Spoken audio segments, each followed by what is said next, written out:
بسم اللہ الرحمن الرحیم نحمده ونصلي ونسلم على رسوله الكريم اما بعد فاعوذ باللہ من الشیطان الرجیم بسم اللہ الرحمن الرحیم یا ایہا الذین آمنوا قوا انفسکم واہلیکم نارا وقودها الناس والحجارہ علیہا ملائکۃ غلاظ شداد لا یعصون اللہ ما امرهم ویفعلون ما یؤمرون صدق اللہ مولانا العظیم رب اشرح لي صدری ویسر لي امری واحلل عقدۃ من لسانی یفقهوا قولی اللهم صل على محمد وعلى آل محمد كما صليت على إبراهيم وعلى آل إبراهيم إنك حميد مجيد اللهم بارك على محمد وعلى آل محمد كما باركت على إبراهيم وعلى آل إبراهيم إنك حميد مجيد. گرامی قدر میری ماں اور بہنوں، گزشتہ کئی نشستوں سے مضمون یہ چل رہا تھا کہ آج ہمارے اس معاشرے میں طلاق کی شرح کیوں بڑھ رہی ہے اور طلاق اور خلع کے بڑھنے کے رجحانات زیادہ پائے جا رہے ہیں. اس وقت اگر دیکھا جائے تو ہمارے اس معاشرے میں 40% 35 سے 40% کے درمیان میں وہ جوڑے ہیں کہ جو ازدواجی زندگی میں بہت ساری الجھنوں کا شکار ہیں اور بہت مشکل سے اور تنگی سے زندگی گزار رہے ہیں، اور پھر نتیجہ دونوں کے درمیان میں جدائی کا آ جاتا ہے. اللہ تبارک و تعالی تمام مسلمان گھرانوں کی حفاظت فرمائے اور تمام کی بچیوں کی نسبتوں کو اللہ نیک فرمائے اور تمام کے گھروں کو اللہ پاک آباد فرمائے اور برکتوں کو اللہ پاک نازل فرمائے، رحمتوں کو نازل فرمائے، اور اللہ جل جلالہ پریشانیوں سے، شرور سے پورے گھرانوں کی حفاظت فرمائے. غور یہ کرنا ہے کہ آخر اس کے اسباب کیا ہیں. کچھ اسباب گزشتہ نشستوں میں ہم نے عرض کیے تھے، اور آج کی نشست میں ہمیں ایک سبب اور ذکر کرنا ہے تاکہ ہم اپنے معاشرے میں غور کریں اور ان اسباب کی روک تھام کرنے کی ہم بھرپور کوشش کریں. وقت آنے سے پہلے، فرقت اور جدائی کا وقت آنے سے پہلے ہی اگر آدمی اپنے گھر کو بہتر کر لے اور اپنی بیٹی کو سمجھا لے، اپنے بیٹوں کو سمجھا لے، تو یہاں تک نوبت ہی نہ آئے. آج کی جو نشست ہے اس میں ہم ذکر کریں گے تربیت. طلاق کے رجحانات کیوں بڑھتے ہیں؟ اس لیے کہ تربیت کا فقدان ہے، تربیت کی کمی. 3 طرح کی تربیت یا 3 تربیت کے درجات ہیں. ایک تو بچپن سے ماں باپ کی تربیت اولاد کے لیے بہت ہی ضروری ہے. جس طرح سے کسی پودے کے لیے پانی کا ہونا ضروری ہے، اسی طرح سے ماں باپ کی تربیت کا ہونا بھی اولاد کے لیے ضروری ہے. جس طرح سے کسی پودے کی تراش خراش بھی ضروری ہے، اسی طرح سے ماں باپ کی ڈانٹ ڈپٹ بھی ضروری ہے. اگر صرف اور صرف پیار ہی پیار رہا، ڈانٹ ڈپٹ نہ کی، تو عواقب اور انجام اس کے بہت برے ہو سکتے ہیں. اس لیے میں عرض کیا کرتا ہوں کہ اپنے بچوں کو 70% پیار دیا جائے، 30% ڈانٹ رکھی جائے. ماں بھی اس بات کا خیال کرے اور باپ بھی اس بات کا خیال کرے کہ کچھ نہ کچھ ان کی زندگی میں، ان کے مزاج میں اولادوں سے متعلق ڈانٹ ڈپٹ اور سختی کا پہلو بھی موجود ہو. پیارے رسول صلی اللہ تعالی علیہ وسلم نے خود حضرت ابو ذر رضی اللہ تعالی عنہ سے ارشاد فرماتے ہوئے یہ کہا کہ اپنے گھر والوں سے اپنے کوڑے کو دور نہ رکھنا، معنی یہ کہ اپنے گھر میں کوڑا لٹکائے رکھنا.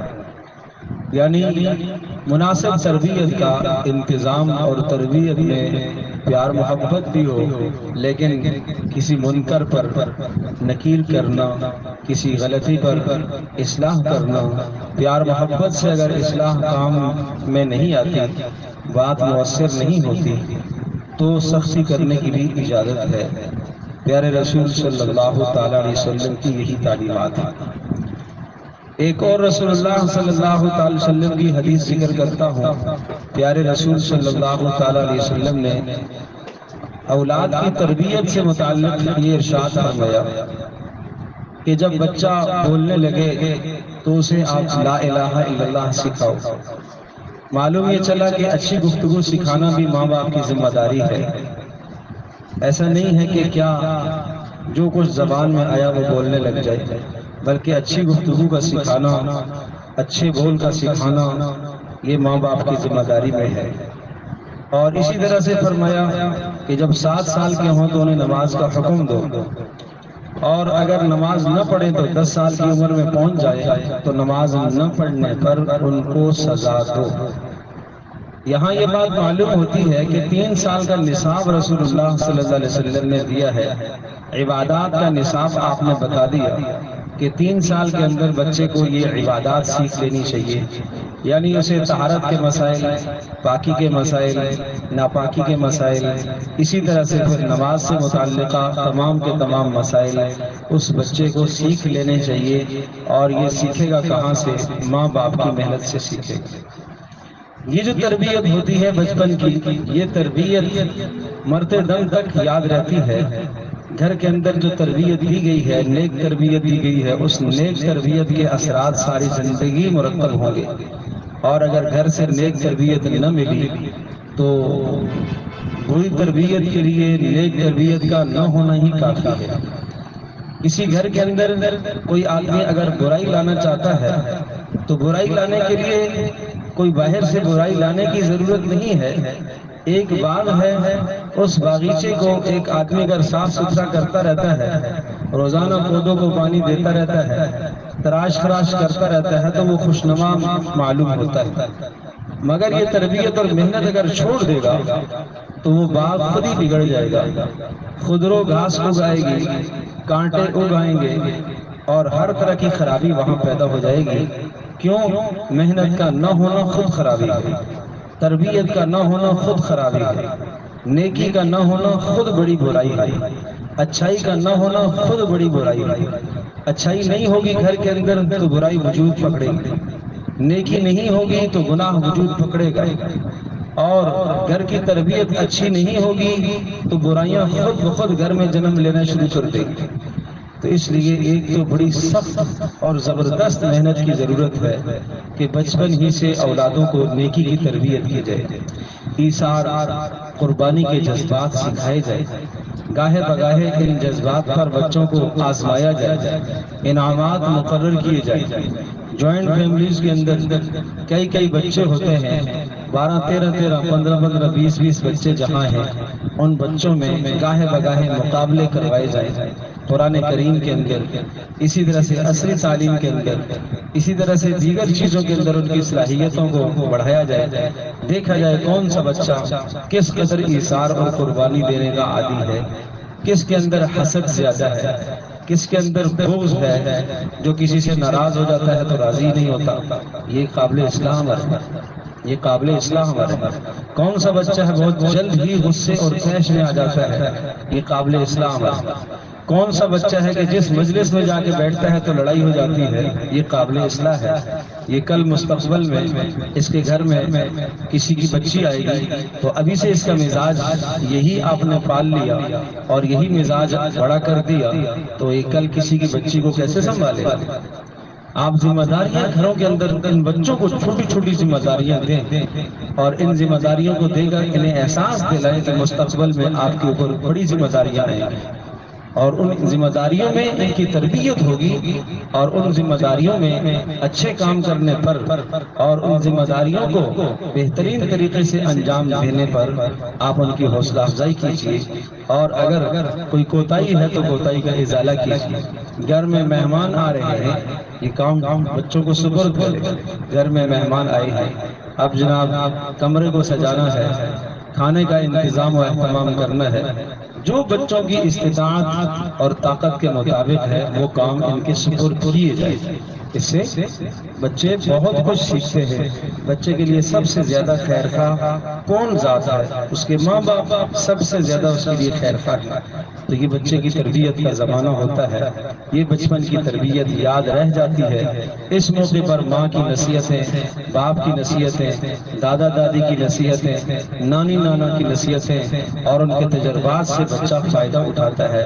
ہر روز اس کی زندگی میں انقلاب آتا ہوا نظر آئے۔ ہر روز وہ بچہ جیسے جسمانی اعتبار سے بڑھ رہا ہے، ایسے روحانی اعتبار سے بھی بڑھ رہا ہو۔ ہر روز اس بچے کا اللہ پاک کی ذات عالی سے تعلق بن رہا ہو، اسے توکل سکھایا جا رہا ہو، بچی کو توکل سکھایا جائے۔ کل اس نے زندگی گزارنی ہے دوسرے کے گھر میں جا کر۔ آپ کے گھر میں بڑے ناز اور نخرے اور بڑی نعمتوں کے اندر پلی ہے، مگر اگلے گھر میں جا کر کیا معلوم اس کی ساری خواہشات نہ پوری ہو سکے۔ اس لیے ضروری نہیں ہے کہ بچی کے اندر سے اٹھنے والی ہر چاہت اور خواہش کو گو کہ وہ جائز ہو آپ پورا کریں۔ اگر ہر خواہش کو آپ نے بچے کی خواہش کو، بچی کی خواہش کو اگر آپ نے پورا کر دیا تو اس کے نتیجے میں ان بچوں کو مستقبل کے اعتبار سے آپ خواہشات کا پجاری بنا رہے ہیں، آپ نفس کا پجاری بنا رہے ہیں۔ ہر اندر سے اٹھنے والی چاہت اور نفس سے اٹھنے والی خواہش کو اگر پورا کرنا شروع کر دیا آپ نے تو یہ بچے خواہشات کے پیروکار بنیں گے۔ صبر و تحمل ان میں نہیں آئے گا، ان میں کم پر راضی ہونا یہ جذبہ ان کے اندر نہیں پیدا ہوگا۔ قناعت پسندی اس خاتون کے اندر نہیں آئے گی، اس بچی میں قناعت پسندی نہیں آئے گی۔ جب یہ بڑی ہو جائے گی تو قناعت پسندی کا مزاج ہی نہیں ہے۔ کھلا کھایا، کھلا پیا، اچھا پہنا، ہمیشہ ہی یہی ہوا۔ ٹھیک ہے، اللہ پاک نے آپ کو دیا ہوا تھا، آپ نے سب کچھ کیا، اور جب شادی ہونے لگی ہے تو آپ اپنی بچی کے متعلق اپنے ہونے والے داماد سے یا اسی طرح سے بچی کی سسرال سے آپ یہ درخواست اور التماس کریں کہ جی بچی ہماری کھاتے پیتے گھرانے سے ہے اور بہت اس نے اچھا کھایا پیا ہے، بس یہ ہے کہ اب یہ بچی آپ کے سپرد ہے اور یہ بھوکی نہ رہے، یہ نہ ہو۔ یہ سب کے سب غلط جذبات ہیں۔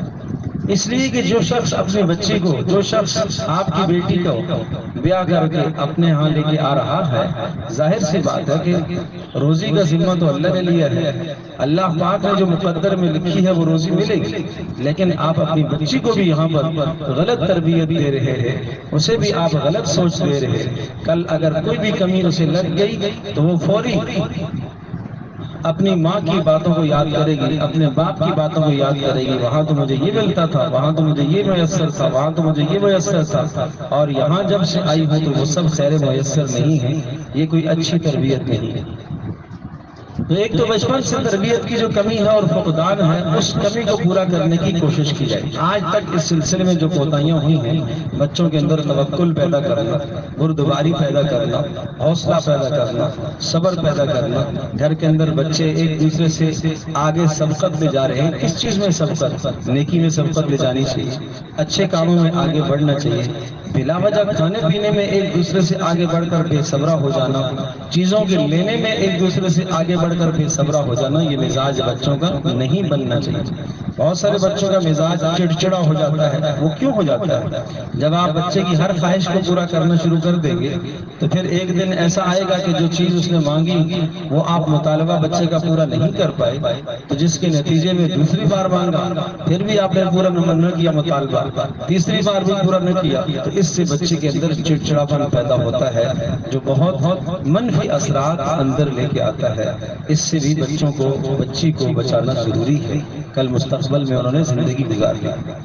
تو ایک تو میں عرض کر رہا ہوں کہ بچپن کی تربیت ہے، اس تربیت میں کسی بھی قسم کی کوتاہی نہ کی جائے، اور تربیت کے سلسلے میں تین باتیں ہمیشہ ذہن نشین فرمائیں، بہت زیادہ تین باتوں کا اہتمام کریں۔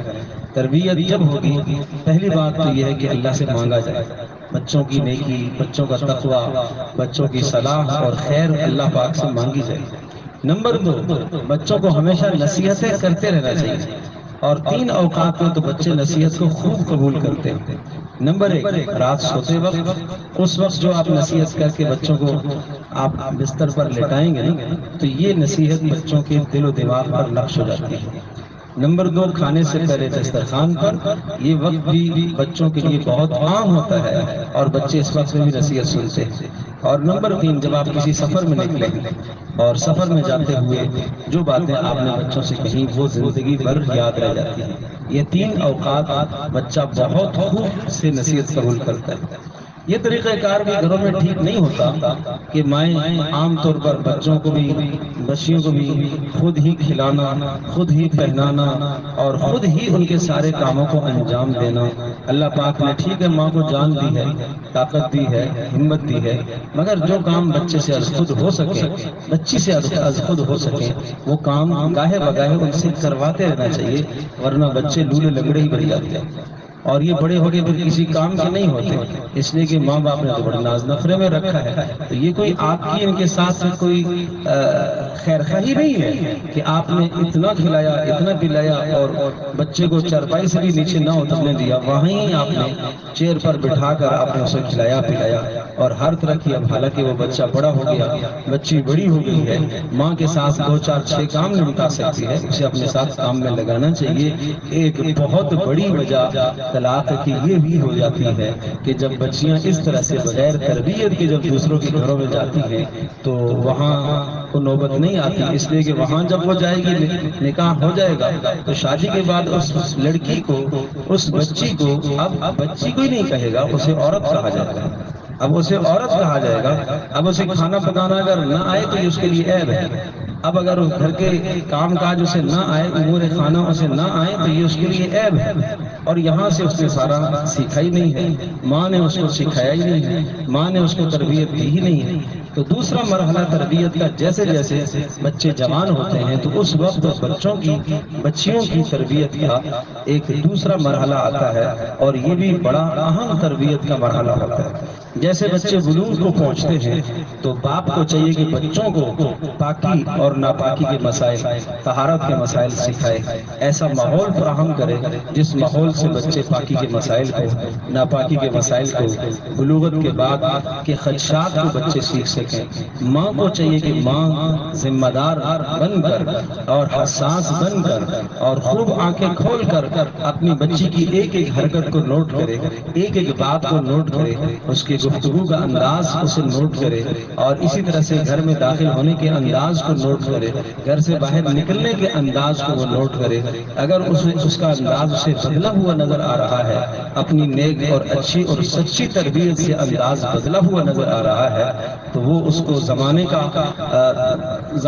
اوپر بات نہ ڈالے کہ زمانہ ہی ایسا ہے، بلکہ اسے تربیت کی ضرورت ہے، بلکہ اس کو محنت کر کے اس کو نیک تربیت پر لائے، اللہ سے مانگے، اس کے لیے اللہ سے خیر مانگے اور خود اس کے لیے نمونہ بن کر دکھائے۔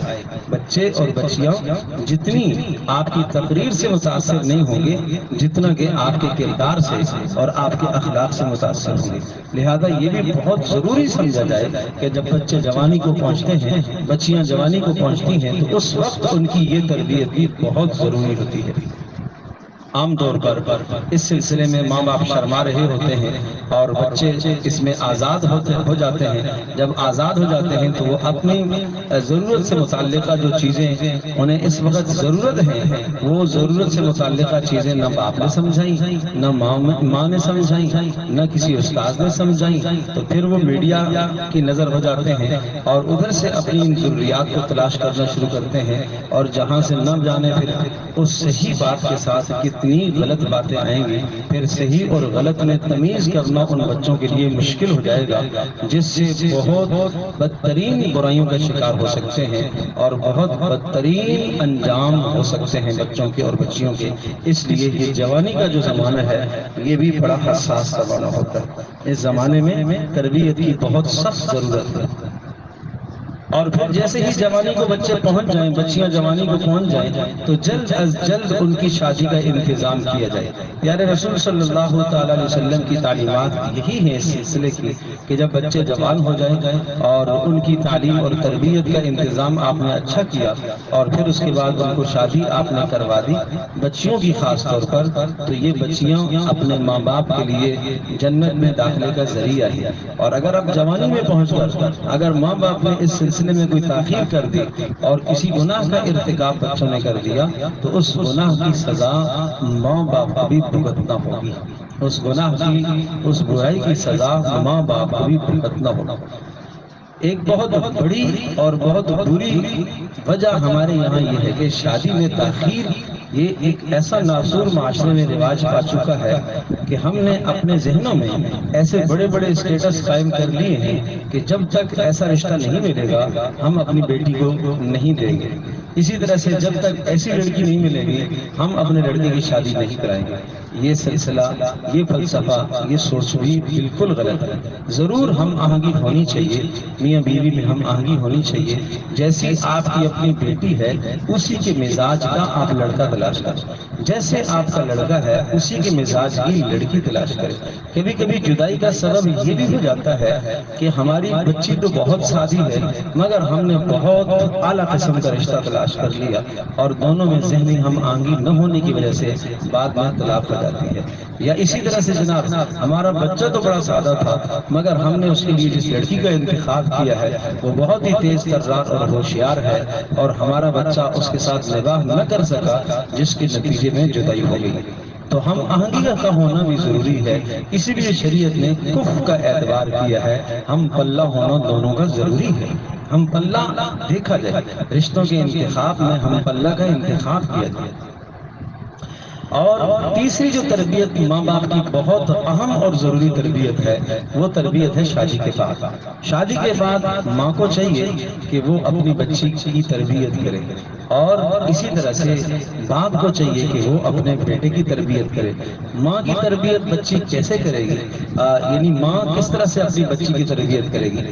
شادی کے بعد جب بچی اپنی والدہ کے پاس آئے تو اسے حوصلہ مزید دے، اس سے ایسے سوال نہ کرے کہ جس سوال کے جواب میں بچی جو ہے وہ کوئی ایسا جواب دے کہ جس وجہ سے میاں بیوی کے تعلق میں کمی واقع ہو۔ اس قسم کا جواب آپ نہ سنیں اور اس قسم کی بات نہ بچی کو زبان پر لانے دیں۔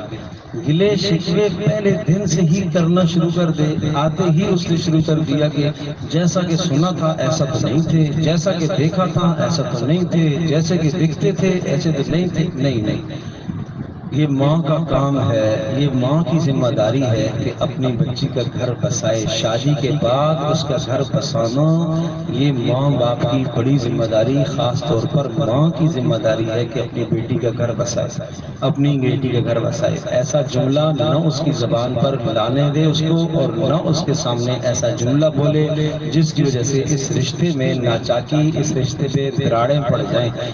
آپ کو معلوم ہونا چاہیے کہ حدیث پاک میں آتا ہے بدترین انسان ہے وہ، بدترین انسان وہ ہے کہ جو میاں بیوی کے درمیان میں جدائی کرنے کی بات پیدا کرے، ایسی بات کرے کہ جس سے میاں بیوی کے درمیان میں جدائی پیدا ہو جائے، ایسے الفاظ زبان پر لے کر آئے، ایسی سوچ اپنی بچی کو دے کہ جس سوچ کی بنیاد پر بچی کے دل میں شوہر کی نفرت ہو، بچی کے دل میں اس کی ساس کی نفرت پیدا ہو جائے، بچی کے دل میں اس کے سسر کی نفرت پیدا ہو جائے، جس کا نتیجہ آگے طلاق کی طرف جاتا ہے۔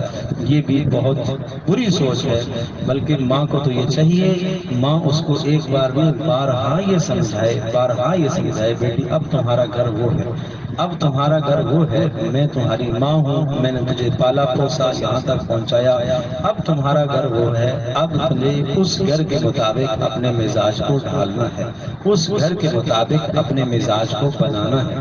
اب تجھے ہماری پرواہ نہیں کرنی ہے، اب تو اپنے شوہر سے پوچھے بغیر ہمیں نہیں ملے، ہمارے پاس نہ آئے۔ اگر وہ تمہیں روک رہا ہے کہ آج نہیں جانا تو تجھے رک جانا چاہیے، فلاں دن چلیں گی تو تجھے اس کی بات مان لینی چاہیے۔ یہاں بسا اوقات مائیں بیٹیوں کے گھر خراب کر دیتی ہیں، اتنے دن سے آئی نہیں ہے، اتنے دن ہو گئے تو آئی نہیں ہے، اتنے دن ہو گئے تو آئی نہیں ہے، کہاں تجھے میں نے قید میں ڈال دیا۔ یہ سخت غلط بدترین جملے ہیں جو بیٹیوں کے گھروں کو اجاڑ دیتے ہیں۔ اس لیے ماں کو اس موقع پر بڑا اچھا کردار ادا کرنا چاہیے کہ اپنی بیٹی کو حوصلہ سکھانا چاہیے۔ الصالحات قانتات حافظات، اس بچے کو یہ سکھانا چاہیے کہ آپ حفاظت کرنے والی ہیں۔ کس چیز کی حفاظت؟ شوہر کے رازوں کی حفاظت آپ کی ذمہ داری ہے، شوہر کے مال کی حفاظت آپ کی ذمہ داری ہے، شوہر کے گھر کی تمام چیزوں کی حفاظت آپ کی ذمہ داری ہے۔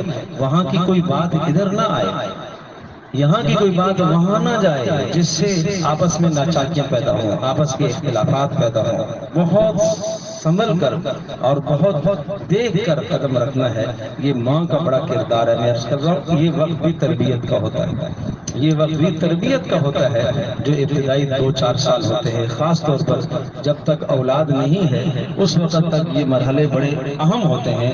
یہ ماں کی ذمہ داری ہے کہ اپنی بچی کی تربیت کرتی رہے اور اسے بار بار یہ بات یاد دلاتی رہے کہ تیرا اصل گھر وہی ہے۔ اور جب وہ آئی ہے آپ کے پاس، جو دن اس کو بتایا گیا کہ فلاں دن آپ نے واپس آنا ہے، اسی دن اس کی تیاری کروا دی جائے اور اس کو رخصت واپس بھیج دیا جائے، اسے کر دیا جائے، رخصت کر دیا جائے۔ اب بلا کسی وجہ یا بغیر کسی سبب کے یا کسی معمولی سبب سے اسے روکنا یہ ناچاکی پیدا کرتا ہے، اس کا خیال کیا جائے۔ اسی طرح سے یہاں باپ کا بھی کردار ہے کہ وہ اپنے بیٹے کو سمجھائے، اب بیٹا تو بڑا ہو گیا ہے، اب تو جوان ہو گیا، اب تیری شادی ہو گئی ہے اور اب تیرے اوپر ذمہ داریاں آ گئی ہیں اور ان ذمہ داریوں کا نباہ کرنا وہ آپ ہی کا کام ہے۔ اور آپ کے سپرد ایک لڑکی جو آپ کی بیوی بن کر آئی ہے، اس کی تمام تر ذمہ داری، اس کا نان نفقہ، اس کی تمام تر ضروریات وہ آپ کے ذمہ ہے۔ لہٰذا باپ کو چاہیے کہ اپنے بیٹے کی اس سلسلے میں تربیت کرے، گاہے بگاہے دیکھتا رہے اور نظر رکھے کہ کہیں وہ کوتاہی تو نہیں کر رہا اپنی ذمہ داری میں۔ اگر ناانصافی کر رہا ہے، بلا وجہ وہ ناانصافی کر رہا ہے تو اس ناانصافی سے روکا جائے۔ یہاں اگر تربیت نہ کی تو اس تربیت نہ کرنے کے نتیجے میں، چونکہ یہ بچہ جوان ہوا، نئی نئی جوانی اس نے پکڑی ہے اور ابھی یہ ایک ذمہ داری کے میدان میں آیا ہے، تو اس کے سامنے 3 عورتیں ایسی آ جاتی ہیں کہ جن کے لیے اس کو فیصلہ کرنا بڑا مشکل ہو جاتا ہے۔ ایک اس کی ماں ہے، دوسرا اس کی بیوی ہے، تیسرا اس کی بہن ہے۔ اب بسا اوقات بیوی کی رعایت میں ماں کے ساتھ ظلم کر بیٹھتا ہے، بسا اوقات جو ہے وہ ماں کی رعایت میں بیوی کے ساتھ ظلم کر بیٹھتا ہے، بسا اوقات بیوی کی رعایت میں بہن کے ساتھ ظلم کر بیٹھتا ہے اور بسا اوقات بہن کی رعایت میں بیوی کے ساتھ ظلم کر بیٹھتا ہے۔ یہ 3 رشتے اس کے سامنے بڑے حساس اور نازک ہیں اور ہر رشتہ اس سے محبت مانگتا ہے۔ بیوی بھی محبت مانگتی ہے، اس کا حق ہے، ماں بھی محبت مانگتی ہے، اس کا حق ہے، اس نے اسے پالا ہے، بہن بھی محبت مانگتی ہے، اس کے لیے باعث فخر ہے۔ مگر یہ محبتوں کو کس طرح سے بکھیرے، ان تینوں رشتوں پر کس طرح سے محبتوں کو بکھیرے، بیوی کو بیوی ہونے کی محبت دے، ماں کو ماں ہونے کی محبت دے اور بہن کو بہن ہونے کی محبت دے، تو ان تینوں رشتوں کو یہ صحیح طرح سے چلا سکتا ہے۔ یہ ایک باپ کا کردار ہوگا کہ اپنے بیٹے کی تربیت کرے۔ اگر باپ نے تربیت نہ کی تو یہ جو 3 رشتے میں نے عرض کیا، اگر ان 3 رشتوں میں ایک جگہ میں محبت کی کمی ہو گئی تو دوسرے میں ایک جگہ اگر محبت کی، ماں کو اگر اس نے محبت کی کمی دی، وہ کہ اپنے علم کے مطابق وہ بہت دے رہا ہے لیکن اس کا پیمانہ اس کے پاس نہیں ہے، اگر اس نے ماں کے ساتھ محبت کی کمی کا رویہ رکھا تو فوری یہ سوال آئے گا کہ شادی کے بعد بھی بدل گئے۔ اور اگر اس نے بیوی کے ساتھ محبت کی کمی کا رویہ رکھا، وہ احساس کمتری کا شکار ہوگی کہ میں نے ساری قربانیاں اس کے لیے دی ہیں مگر یہ مجھے محبت نہیں دے رہا۔ اسی طرح سے اگر بہن کو محبت اس نے کم دی تو یہی اعتراض اٹھے گا کہ شادی کے بعد تو ہمارا بھائی بدل گیا اور اس کی زندگی تو بالکل ہی بدل گئی، یہ تو ہم سے منہ موڑ لیا۔ اس موقع پر اس جوان کو کس طرح سے رہنا ہے، اس کو دین سیکھنا ضروری ہے، اس کو اپنا باپ تربیت دے، کسی اچھے ماحول میں یہ جڑے۔ تو یہ 3 مواقع ہیں ان بچوں کی تربیت کے ایک بچپنا ہے، ایک جوانی کے وقت کی تربیت ہے، اور تیسرا شادی کے بعد کی تربیت ہے۔ کوئی ماں یہ نہ سمجھے کہ میں نے شادی کرا دی ہے تو اب میں سبق دوش ہو گئی ہوں، اب میں نے ساری ذمہ داری پوری کر دی ہے۔ باپ یہ نہ سمجھے کہ میں نے ذمہ داری پوری کر دی ہے۔ نہیں، خیر کی بات بتاتے رہنا، نیکی کی بات کہتے رہنا، برائی سے روکتے رہنا، یہ مرتے دم تک کے کام ہیں۔ حضرت یعقوب علیہ السلام نے اپنی اولادوں کی تربیت آخر وقت تک نہیں چھوڑی، آخر وقت تک لگے رہے، یہاں تک کہ جب دنیا سے رخصت ہونے لگے تو اب ان کے بیٹے بھی بڑے تھے اور بیٹوں کی آگے اولادیں بھی ہو گئی ہیں۔ گویا کہ یعقوب علیہ السلام کے پوتے پڑ پوتے ہیں، مگر یعقوب علیہ السلام پھر بھی تربیت کر رہے ہیں۔ اور ام کنتم شہداء اذ حضر یعقوب الموت اذ قال لبنیہ ما تعبدون من بعدی۔ حضرت یعقوب علیہ السلام کے انتقال کا وقت آیا تو سب کو جمع فرما کر سب سے یہ سوال کیا، ما تعبدون من بعدی، میرے بعد تم کس کی بندگی کرو گے، کس کی عبادت کرو گے، کس کے سامنے جھکو گے؟ کہیں ایسا تو نہیں ہے کہ کسی گمراہی میں مبتلا ہو جاؤ گے، کسی غلطی میں مبتلا ہو جاؤ گے؟ یہ ایک گھر کے سربراہ کی ذمہ داری ہے کہ وہ مرتے دم تک اپنی اولاد کی فکر کرے، اپنی اولاد کی فکر کرے۔ حضرت یعقوب علیہ السلام نے یہی فکر فرمائی ہے، اور ان کی فکر کے نتیجے میں وہ اولادیں جنہوں نے یعقوب علیہ السلام کو ستایا بھی تھا، بالآخر اللہ کے یہاں ان کی توبہ بھی قبول ہوئی اور اللہ پاک بھی ان سے راضی ہوا، اور یوسف علیہ السلام بھی ان سے راضی ہوئے، والد بھی ان سے راضی ہوئے، اور ان کی توبہ کا اور نیک بننے کا تذکرہ قرآن کریم میں ہے۔ تو کسی بھی لمحے اپنی تربیت نہ چھوڑی جائے۔ یہ آدمی مت کہے کہ اب میں نے شادی کروا دی ہے، اب بیٹی کو میں نے رخصت کر دیا ہے، اب میری ذمہ داری نہیں ہے۔